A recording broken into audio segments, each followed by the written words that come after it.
Good evening and praise the name of the Lord. It's always a joy to be your host. Reverend Ruth Wamo is my name, the Gorgeous Woman Show, live on CTN TV and all social media platforms.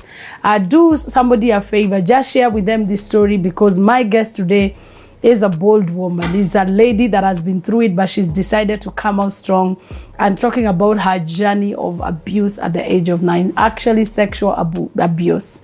I don't know how you would take it, but it happens, and she's bold enough to come and share her story with us. She's none other but Lucy Sico. You are most welcome. Thank you so much. You are a bold woman. You're a courageous woman. I must commend you for choosing to come out strong, because these are things that we sweep under the carpet. And but when there's a woman that is willing to say it can happen to somebody, but I have healed, it will help many people heal. But beyond the painful story that you've been through, kind of introduce to us who you are, where you come from, your sibling, your parents, and just a general view of who you are and where you grew up. Thank you so much, Reverend. Yeah. My name is Lucy Sico. Mm-hmm. My family is a bit complicated, but I'm going to talk about it. I was born in Korea, Nairobi County. Yeah. But then it was Nyanza, South Nyanza. Yes. I'm the fourth born of the family. My mom first was married to a Korea man, but unfortunately he died. When he died, he died through an accident. In a span of 6 months, my mom had buried 6 people. That was my father, and then my 3 sisters. Wow. Yes. Your 3 sisters? Yes, my 3 sisters. What happened? I can't explain because I was very young by then. Were they sick? Yeah, they were very sick. Okay. And then they died. And then now, because my dad had died, there were some issues in that home. I was left, and I was the only child who was left with my mom. When now the in-laws started mistreating mom, she decided to run away. When she ran away, she left me in that homestead. When she left me there, now that's when there was now that mistreatment. That was happening. So did you manage to go to school? How was your growing up in that home? Did you go to school? Did you ever see your mom? There were moments when I would go to school. Other times I was not able to go to school. And then when I was 9 years old, my mom had already gone. I think, as I'm told, she had come to Nairobi to look for a job. So in that home, my uncle, step brother to my dad, is the one who used to molest me. To molest you as a 9-year-old? Yes, but then I was 9 years old. And it didn't happen to me once or twice. It's something that was recurring. Yes. Wow. And all this time you're all by yourself because your mother is not there? My mother was not there, and my dad was dead. So who was this? Who was playing that model figure of a mother? My grandma. Okay. Yeah. And she was elderly? Yeah, she was elderly. Okay. Yeah. Now this uncle of mine would threaten me. Actually, he used to do it at night. Yeah, just hold that thought, because we want to get into that. We will talk about it. And again, thank you, Lucy Sico, for choosing to just share your story with us. My viewer, that's just just a bit of what we are going to hear in this story. And it is going to get very intense. So share with your friends and family. Let them know that we are here. And you can call this number 0728 316 317. And kindly don't forget to register for the Gorgeous Woman Dinner happening October 10th. By the grace of God, make sure you register for it, where you hear such stories and get inspired. Our main agenda is to make the woman whole. See you after the break. Don't touch that dial.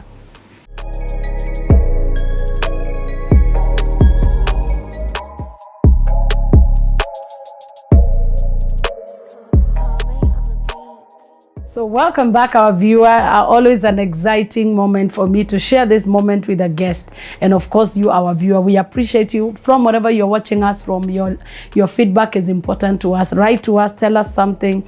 You can just tell somebody and share with somebody, and that will be a blessing. So Lucy, Yes. wow. So you're helpless. You have your father dead. Your mother has left you, and you have your grandmother. And this uncle, how old was he? How old was he? I can't tell. But he was mature. Yeah, he was mature. Yeah. Yes. Is he still alive? Yeah, he's still alive. Yes. Oh, great. So how did it begin? There's this night when I was asleep, and then I heard the door open. He came, he had a knife. Yeah, so he told me if I was going to shout, he would have killed me. Yeah. So because I was afraid, I kept quiet, and then he defiled me. And did you cry for help, or you were just afraid? I was afraid, and then he didn't give me that even time to cry, because he shut my mouth. And were you sleeping alone? Yes, I used to sleep alone. Not even in your grandmother's home? My grandmother used to sleep in another house. Yeah. Yes. So you were in a house all by yourself? Yes, I was. Whose house was it? It was our house that my mom had left. Okay. Yeah, and there was nobody? Because they were near each other. Okay, so there was nobody to take care of you? No. So what happens the following morning? The following morning, I remember I was walking with the difficulties. Actually, I was in pain, but because I could not tell anyone, I feared. When my grandmom asked me what was wrong, I lied to her that I had headache. I didn't want even her to notice something was wrong. Yeah. And you were not taken to hospital? No, I wasn't. Were you going to school at this time? Yes, I was. So did you go to school? That day was not a day for going to school. Okay, it was a weekend. Yes. Ah, wow. So after that encounter, you never shared with anybody? I didn't. Yeah. So did he come again? Yes, he came. I think he came after a week or so. Yeah, and then he used to come more oftenly. Yeah, no, it was like a habit. He did this actually for a year or so, until when I found a way of escaping from that homestead. Now I had to run to my maternal grandparents. Yeah. So when you'd come, he would use the same tactics, carry a knife, bind you, and make sure that you not tell anyone? Yeah. No, he used to tell me, even if I told anyone, no one would have believed me. After all, my dad was dead, and then my mom had gone away. They used to tell me in our language now that your mama kwenda kufanya umalaya, and no one was going to help you. Wow. So was this man, according to your assessment, was he married that time? Had he finished school? I don't think whether that man went to school, but he had no wife. Okay. Yeah. He married later. He married later. So how many more times can you remember how often he would come, or is it a part of your memory that you really can't remember? I can't remember the duration that he would take, but once in a while he would come and defile me. Yeah, and he would do it forcibly. Yes. So, is there nobody there was nobody who noticed a change in your behavior, probably even your health? Was your family so disconnected with you to an extent that nobody noticed something was wrong? There's nobody who noticed. And then I used to be an introvert child. Yeah. I didn't share with anyone. I didn't even have that privilege of playing with other kids. You see, I had this trauma of my mom was away. I didn't have siblings, so I used to be a lonely child. Okay. Did your grandmother make it easier for you? Was she loving? I can't say she was loving or she was a bad person. She was just in the middle there. Just in the middle Yes. there. Wow. So at what point did you say enough is enough?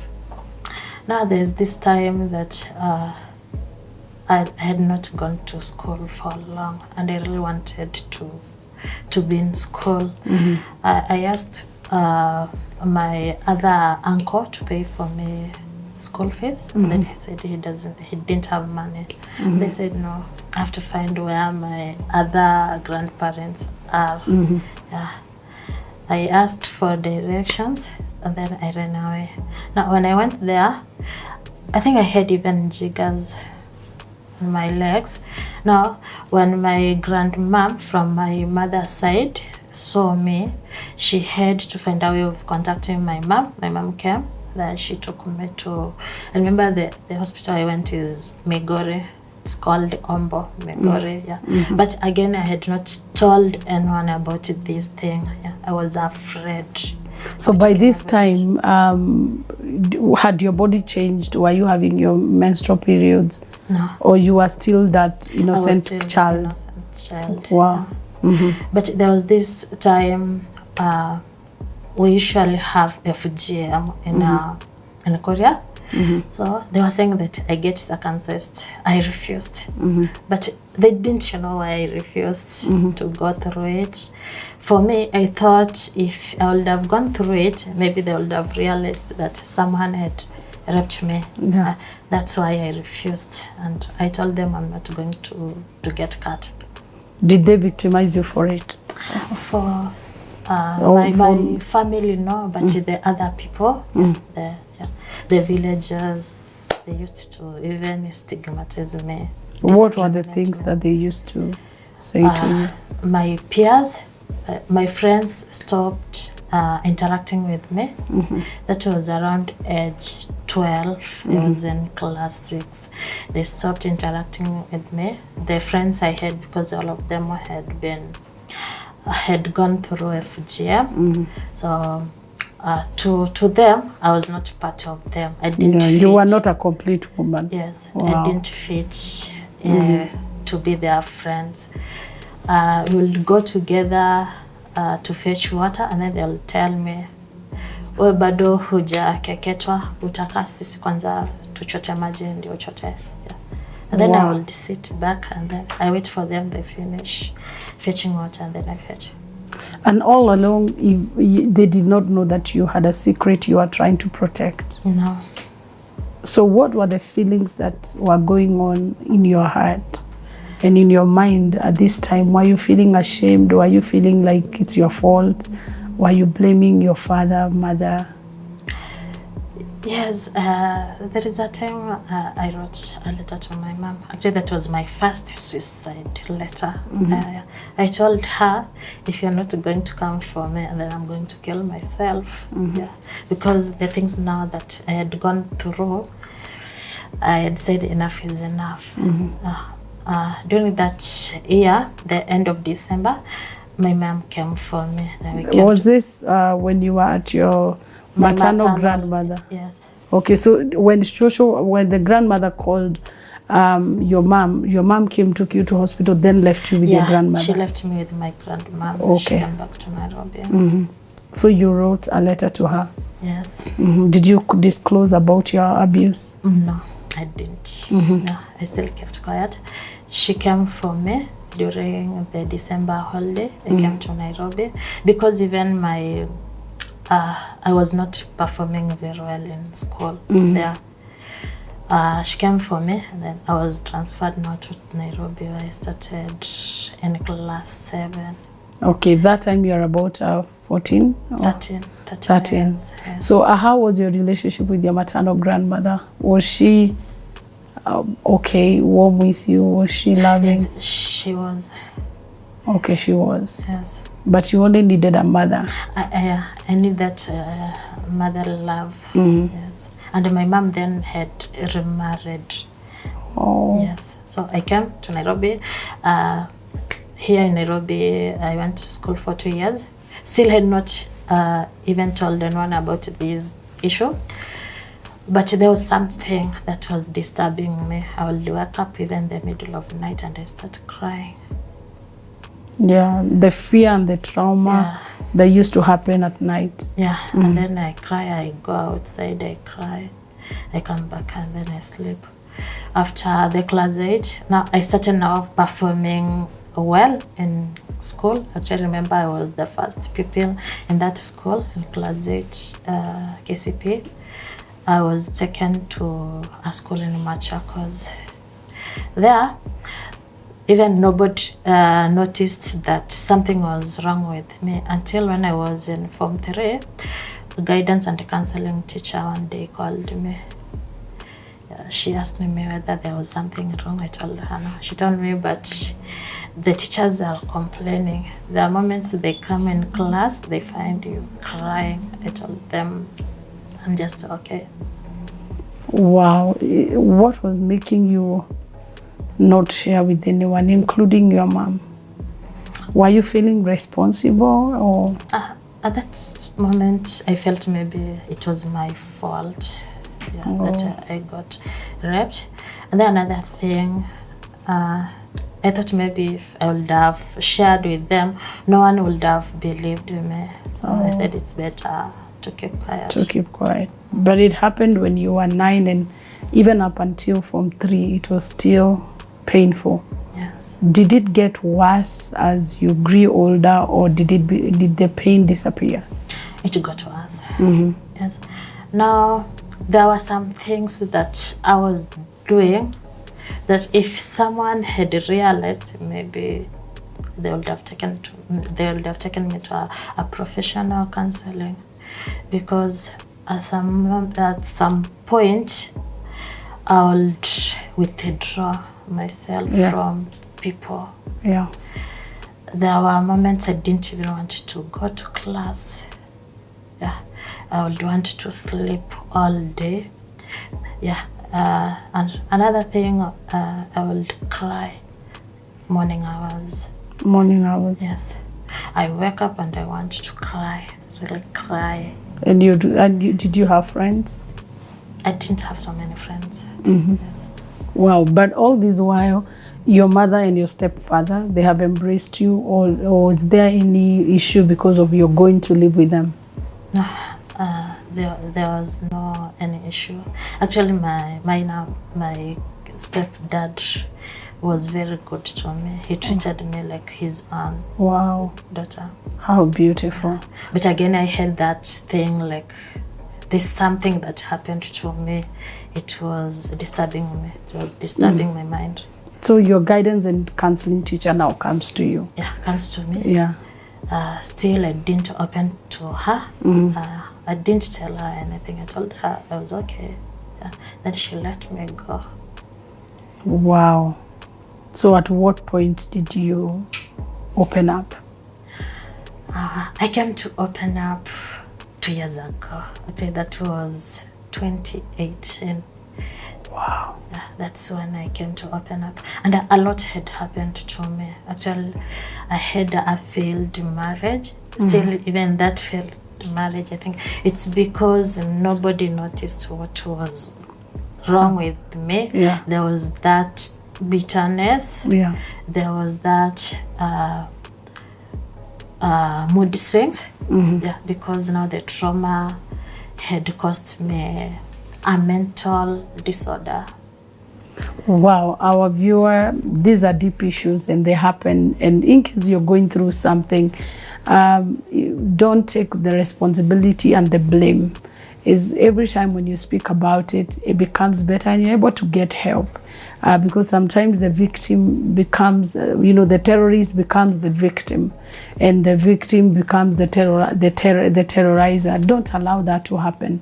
If you're going through abuse or any situation, speak to someone that you can trust, and I know you'll be helped. So Lucy Sico is my guest. Take a break, and then we'll hear the rest of the story.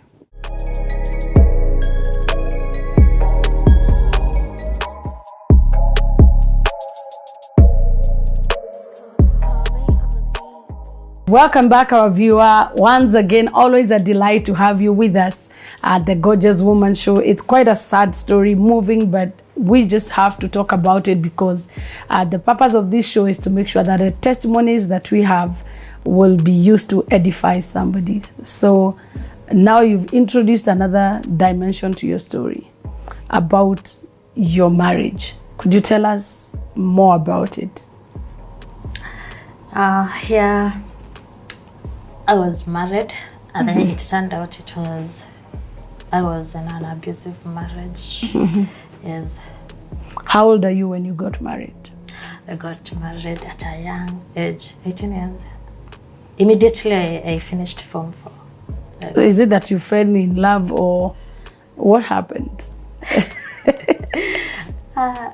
I was pregnant for this guy. Yeah. Yes, and then there was my father and my mom were very strict. I opted to get married to him. Yeah. Yes. So it was just, you were just dating. It was not supposed to be a marriage, or was it serious? I don't know how it happened that after I finished Form 4, I felt I wanted someone to love me. Maybe it's because I didn't have that love from when I was a child. And then that's when I found myself with someone. The first time I tried having sex with him, I got pregnant. Yeah, I got pregnant even before the results had come out, KCSA results. Wow. So now you've decided marriage is the best option. Yes. So did this guy treat you all right from the onset, or his true nature was revealed later? At first, he treated me very well. But I went into this marriage, but then I had asthma. When I got into this marriage, they thought, you want to tell your partner if you have a problem in the case of anything, he will know how to handle you. So I told him I'm asthmatic. So in case that there is that attack, this is how you're supposed to handle me. This is the inhaler, this is how you're supposed to do. And then he told his family. I don't think whether they took it positively. Later on, I came to learn that they told him, you've married someone who is ailing, you're not going to prosper. And he didn't share that with me. Was he a courier as well? Yes, he was a courier. Yeah, and because I was pregnant, I found throughout the pregnancy I had complications. Yeah, and when the 8th month, when I went to hospital, my high blood pressure was very, very high. I had to stay in the hospital for 1 month. His family didn't take it lightly because later on I lost that baby after 2 days after delivery. Wow. Yeah, I said, now they started saying that their son cannot stay with someone who has complications. It got to a point after some years, it got to a point that I said enough is enough because he was abusive. He would become violent. Yes, he was violent. I had to was it immediately after you got the baby or even during pregnancy? The first pregnancy, he was okay with me. I think he gave in to his family. Yeah, the way they were telling him. Did you ever disclose to him that abuse ever happened? No, I didn't. And did you have any negativity towards him because of what had happened to you? Yes, whenever we had arguments, I would even keep quiet or I start crying. Wow. And that would provoke more abuse? Yeah. Wow. There is a time I remember he told me, ukona mashetani, because I would wake up and I start crying or I don't want to talk to him. Oh. There was that bitterness I had each time I had argument. Okay. Yes. So did you ever get another child with him? Yes, I got. How many? I got 2. So at what point did you say enough is enough? When I had my second, not the third one, I had to walk out. Yes. What made you walk out? There is this time he came and beat me because I had asked him about a woman. There was a woman that I saw texts in his phone. And when I asked him, he beat me. And that time I was 2 months postpartum. Wow. Yes. So Then I said, this is enough. Let me get out of this marriage. So where did you go to? I kept to my parents. I stayed with them for a while. Then I moved out. Now I'm staying alone with my kids. Yeah. Has a guy ever tried to reach out to you? He tried, but I didn't want anything to do with him. Yeah. Wow. So your secret is still safe with you. Yeah, You've gone that's- through all that. You've not shared with anybody. So what happened in 2018 that made you open up? In 2018, April, there is this day I was sitting in my house and I said, I think I should share out what happened to me, and maybe that's why, because I've kept this for long, that's why I'm suffering this. Because now I was depressed, really depressed. I tried sharing online on my Facebook account, but I didn't finish that story. I became emotional. I left it as it was. That was in April 2018. And then September the same year, I went on again. I shared the story on my account. I finished the all of it. Yeah. And then there was that relief in me. I felt there was something that Had left. Yeah, had left my heart. So when you shared, what are the kind of the comments you received from people? Now I shared the whole bit from defilement to FGM and to troubled marriage. Yeah. The first comment was a guy who told me, you are abnormal in between your legs, because I didn't go through FGM. And I saw that comment, I logged off. You now triggered other emotions. Yes, he triggered them. A gentleman Yes, a saying that you're gentleman. abnormal because you Yeah. didn't go through FGM. Yes, you are abnormal in between your legs. I had to log out. But were there positive comments? Yes, there. I logged in 2 hours later and I found 200 plus comments. Wow. Then I got that courage. Now I engaged people. There are those who offered to pay for my counseling sessions. Wow. Yes, and there are others who wanted to meet with me and talk. Yeah. And So which one did you choose? Did you meet with them or did you accept counseling, or how did it help you to move on? I met some of them. Yes, the person who had offered to pay for my counseling, I didn't meet with them. Yeah, but there's someone who said that they don't want to reveal their identity. Yeah, now a friend of mine told me there's someone who wants to pay for my counseling sessions. Yeah, they started paying. Up to now, I do not know that person, but he pays up to now. So you still go for therapy? Yes, I still go for therapy. Okay. So how did because I believe your mom and your grandmother and your family got to know about it? My grandmom had already passed on. Oh. My mom was very, very much surprised. She didn't believe that I had kept this secret for long. Yeah, to her it was a surprise. Wow. But she's really been supportive. She supports me with whatever I'm doing, even the therapies. My kids understand me. They even remind me to take my medicine. Yeah. Because when I started now seeing a doctor, it was I was told that I have bipolar disorder. Okay. Because of the trauma I went through. Now I'm under medication. Wow. And you take it faithfully. There's some moments I forget. But now the stigma of when people realize you have bipolar now, have people treated you differently? There are those who treat me differently. There are those who understand what I'm going through. Yeah, and there are those who don't believe that there is a disease called bipolar.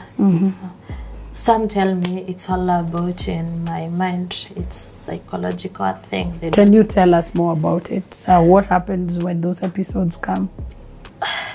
The bipolar is a disease that is affects moods. So it's either you are overexcited or you are depressed. Yes, there are moments I'm overexcited, there are moments I'm depressed. Yes, but now the medicine regulates my hormones. Yeah. Yes. Okay. Wow. So the maternal grandmother is the one who died, or even the paternal? Even the paternal died. Okay. Have you ever met the guy who used to defile you? Yes, I met him. Actually, I met him in 2018. That was around November 2018. Because my doctor told me in order to heal, I had to face this person and tell him I've forgiven him. And I had to do that because it was one of the processes of healing. Wow. So you go meet this guy. Yes. Can you describe to us the kind of feelings, the emotions that were going on? At first, I didn't want to go and meet him. I didn't really want to face him. But now my doctor insisted, you have to go. Yeah. He even told me, I'll pay for you to go meet him. I'll pay fare, you go and meet him. Then I went.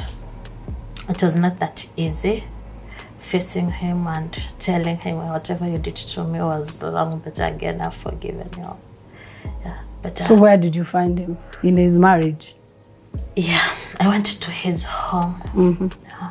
So describe to me the whole journey, so that somebody that is going through what you've gone through, they can also understand that it's possible to come to that place of closure and get healed.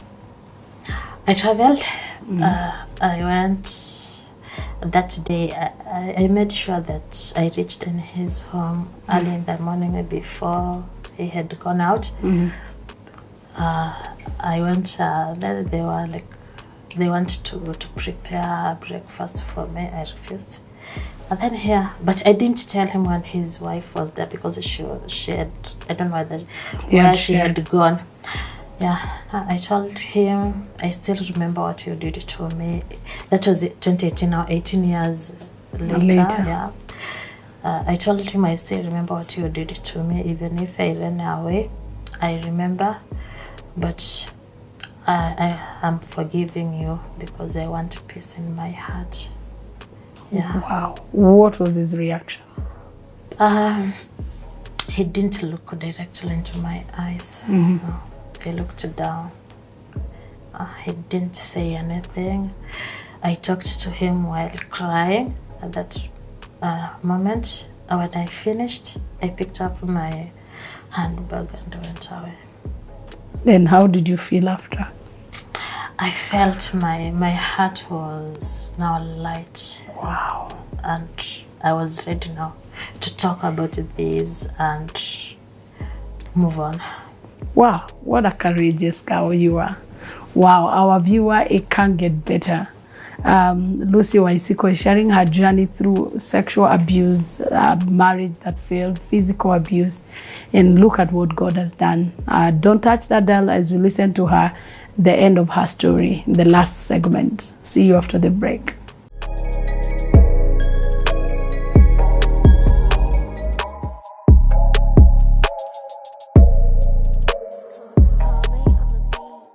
Welcome back, our viewer. As always, we are delighted to have you on board.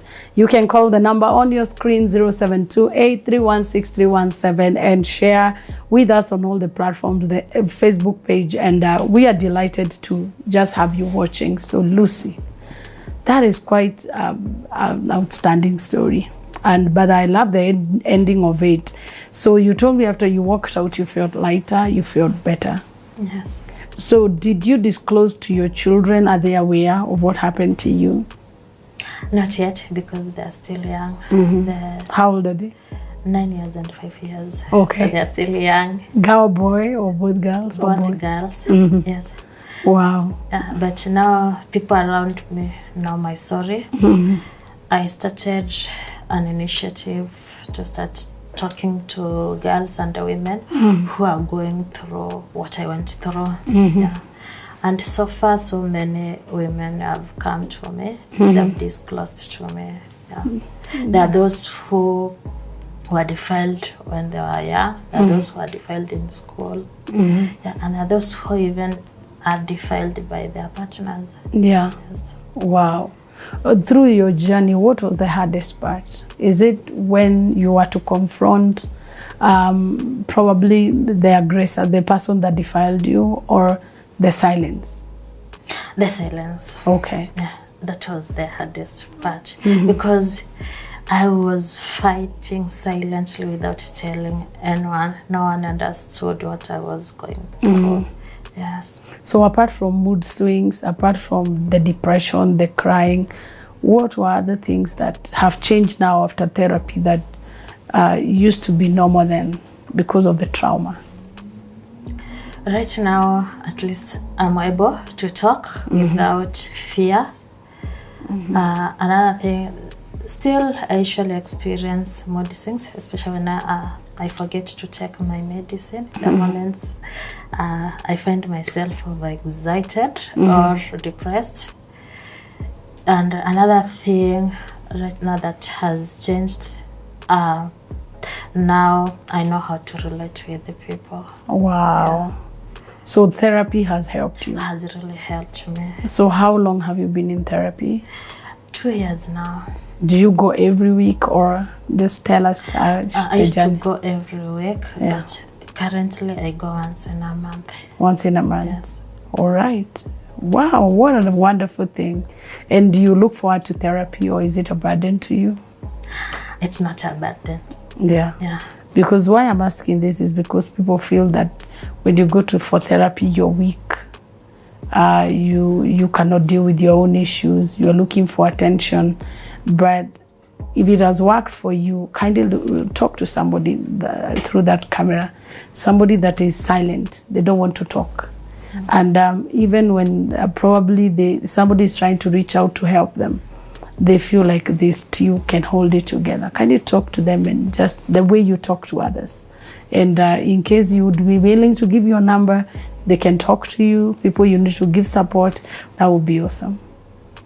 Okay, there is a Swahili saying that goes, mficha uchi hazai. You cannot get help if you've not talked about what you are going through. So it's, if you are going through something, you just open up to someone. It's not a must you open up to a family member. You can find someone who you can trust with your secret, then you talk to them. I believe therapy works. I believe going for counseling works, because that's what has made me who I am right now, 2 years later.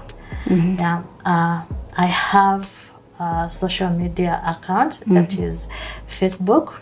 My account is Lucy Sico. It's public. You can see my posts.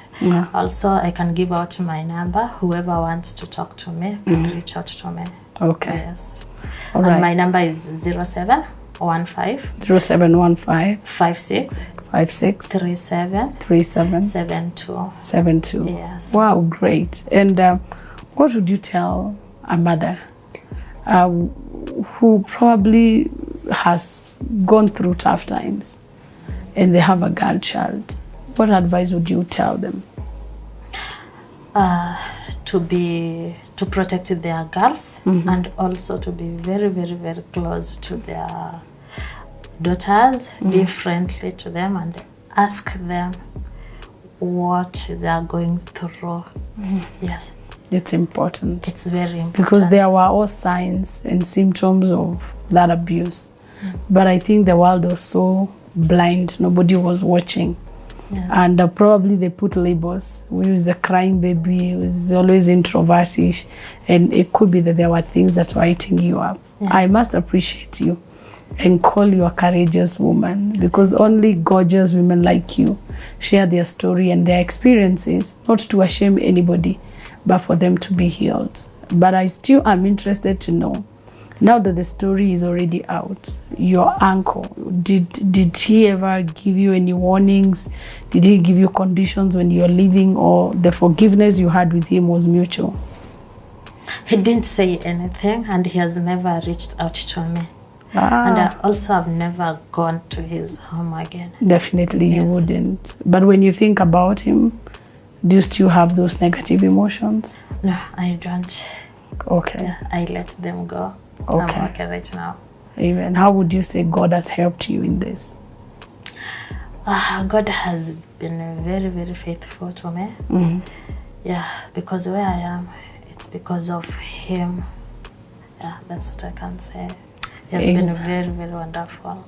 Amen. I almost feel like we should say a prayer, because this is awesome. The experience that Lucy has shared with us, a 9-year-old going through sexual defilement, is beyond words. And I think as a child, when you don't know about sex and an adult has done it to you, it can be overwhelming. But look at what God has done. She's become an advocate, a voice to the voiceless. And we must say thank you. And may God bless you, enlarge your territory. And from us and the CTN family, just keep on waiting for great stories like these ones. And God bless you. Until we see you next time, keep it CTN TV.